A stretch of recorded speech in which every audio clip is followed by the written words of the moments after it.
안녕하세요. 오늘부터 3회에 걸쳐 한국의 국제 결혼에 대한 정보 그리고 관련 이슈들을 공유해 보려고 합니다.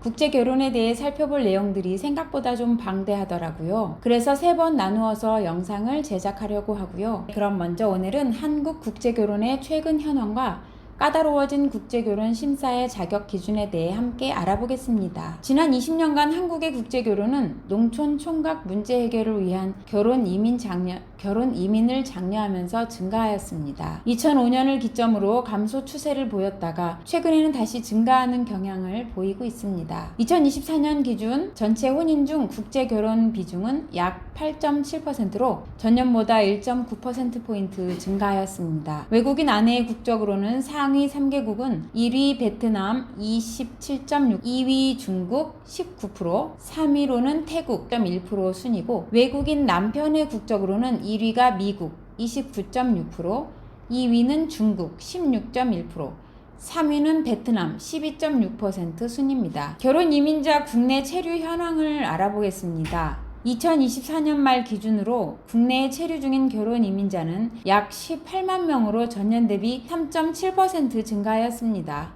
이들은 주로 결혼 이민자를 위한 F6 비자를 소지하고 있으며 2년 이상 체류 시에 영주 비자인 F5 자격으로 변경 신청이 가능합니다. 국제결혼이 예전보다 훨씬 더 까다로워졌다는 이야기 혹시 들어보셨나요? 한국 정부는 왜 이렇게 심사를 엄격하게 바꾼 걸까요? 이제부터 결혼하고 싶은 외국인과 한국인은 어떤 조건을 갖추어야 할까요? 그건 지금부터 하나씩 알려드릴게요. 대한민국 정부가 정한 국제결혼 자격 요건으로는 크게 네 가지입니다. 첫째, 결혼 경력 요건. 한국인 배우자가 최근 5년 이내 2번 이상 국제 결혼을 했다면 외국인 배우자에게 비자 발급이 제한될 수 있어요. 진심이 아닌 결혼을 막기 위한 규정이라고 할 수 있죠. 둘째로는 소득 요건입니다. 한국인 배우자는 최소한의 생계 능력을 증명해야 해요. 예를 들면 2인 가족 기준으로 연 2천만 원 이상 소득이 있어야 하고 그걸 세금 신고서나 건강보험 납부 내역 등으로 보여줘야 해요. 셋째로는 범죄 경력 요건입니다. 한국 남자에게 성폭력, 가정폭력, 아동학대 같은 중대한 범죄 전과가 있다면 외국인 배우자의 비자 발급이 거절될 수 있어요. 안전한 가정을 만들기 위한 기본 조건이라고 할 수 있죠.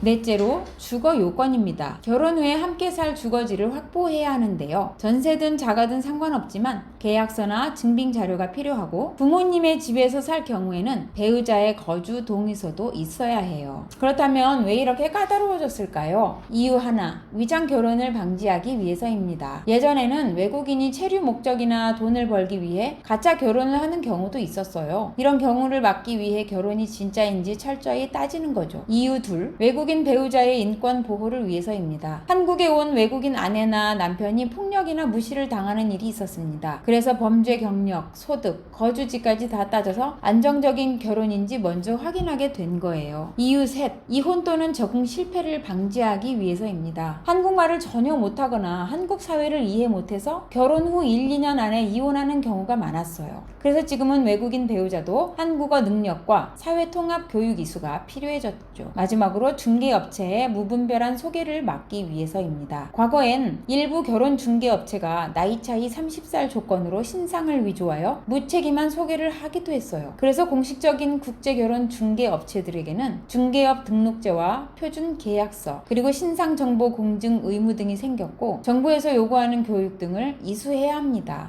중개업 등록을 하지 않고 불법적으로 중개업을 하는 사람들도 있으니 조심해야겠죠? 이젠 더 이상 아무나 그리고 아무렇게나 국제결혼을 할 수 있는 일이 아닌 거죠. 앞서 말씀드린 부분을 종합하면 1. 결혼의 진정성 2. 외국인 배우자의 인권 보호 3. 가정의 안정 4. 사회 통합 한국 정부는 이 4가지를 위해 자격 요건을 강화한 거예요. 그러니까 여러분 중에 혹시 국제결혼을 고려하고 있다면 신중하게 생각하고 꼼꼼하게 준비하는 게 중요하겠죠? 감사합니다. 오늘도 행복하세요.